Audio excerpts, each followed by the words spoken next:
Okay, hello guys, what's up, brother and sister? Peace and blessing for all of us. Welcome to the El Misbah channel, sharing and learning for the bright future. Well, today, in this special moment, I would like to share about one of my lecture in my university. This lecture is about philosophy of language. Well, actually, this is the final assignment for me. Okay, so philosophy of language, here it comes. Well, there are many contents for here for philosophy of language. First of all, we study about what is philosophy, and then what is philosophy of language, and then what is the scope of philosophy of language, and the last one, the benefit of studying philosophy of language. Well, so we are into the first part, or what is philosophy. Okay, philosophy. Basically, for philosophy, there are many definitions for that, but we also know that philosophy is actually from Greek language. Greek, yes, is about philo and sophia.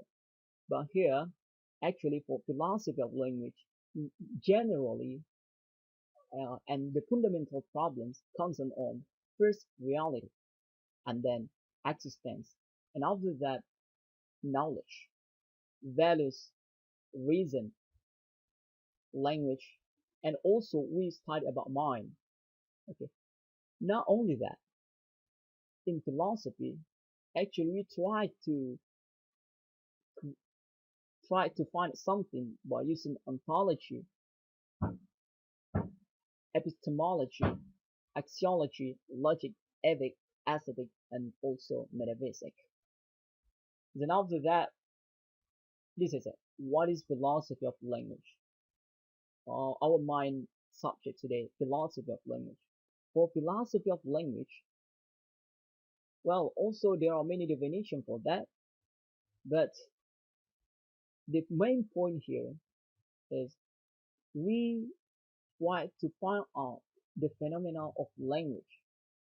So there is a phenomenon called language, which is taken to mean of any of use of sign and symbols constituting and communication. Also, philosophy of language investigates the nature of language, with the relationship I mean here between language and language user and language and the world. The figures in philosophy of language, many figures in philosophy of language. For example, Wittgenstein and also a Jerry Porter, and then, well, Kripke, and also one of, actually, he's a linguist. Noam Chomsky is a really phenomenal guy in linguistics. All right, then what is the scope of philosophy of language? Well, there are four scopes here: the meaning, language use, language cognition, and the last, language and reality. Okay, so we are discuss the first one. It will be the meaning.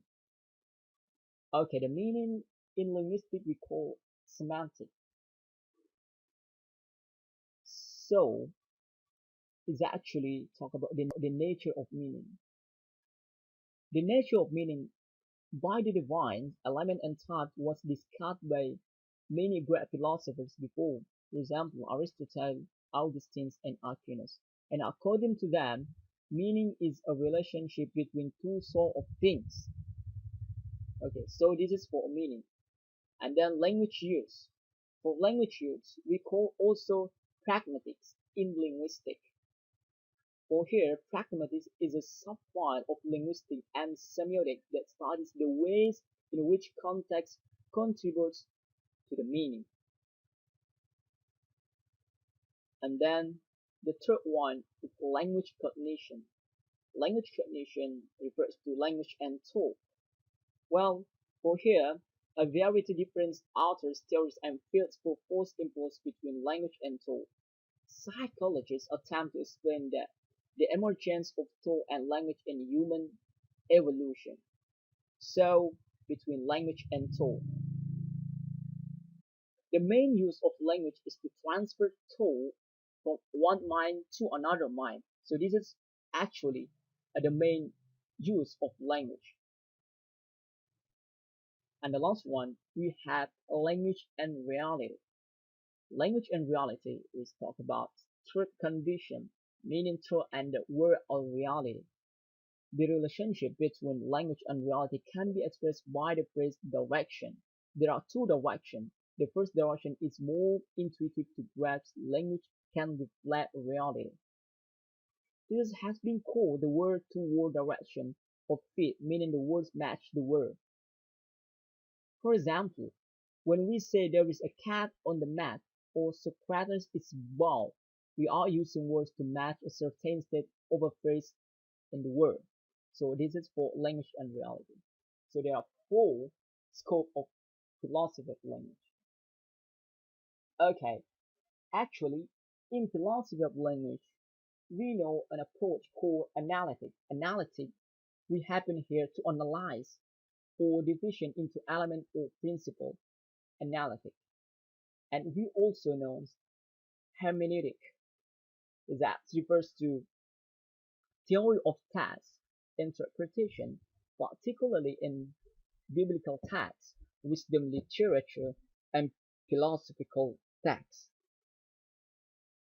Okay, and we also look into about linguistics. We study about linguistics too in philosophy of language.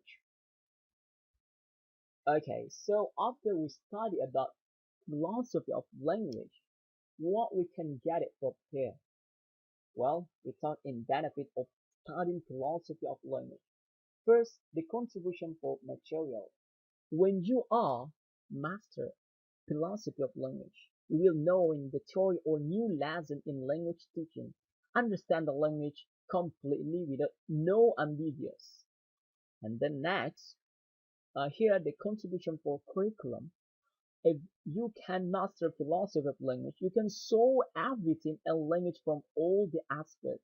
It's so broadly, and brand new idea may become in language teaching. And then for teacher, well, for me, if you are a teacher and you master, you know about philosophy of language, you will be a teacher with logical and rational, critical, understandable, and also radical thinker in language phenomena. On top of that, if you are a master for philosophy of language, material or teacher curriculum, of course the output will be you become a professional competence as a language teacher, one. And then the second, professional competence as a translator and interpreter. Because you can find the truth behind the text. So you are a good translator or interpreter. And the next is professional competence as a linguist. And the last one, a professional competence as a content maker. So all of these things is the benefit of studying philosophy of language. So why not? It's a really important subject. Let's study philosophy of language. Okay, so that's all for today. Uh, enjoy the explanation and see you for the next time. And thank you very much. Peace and blessing for all of us.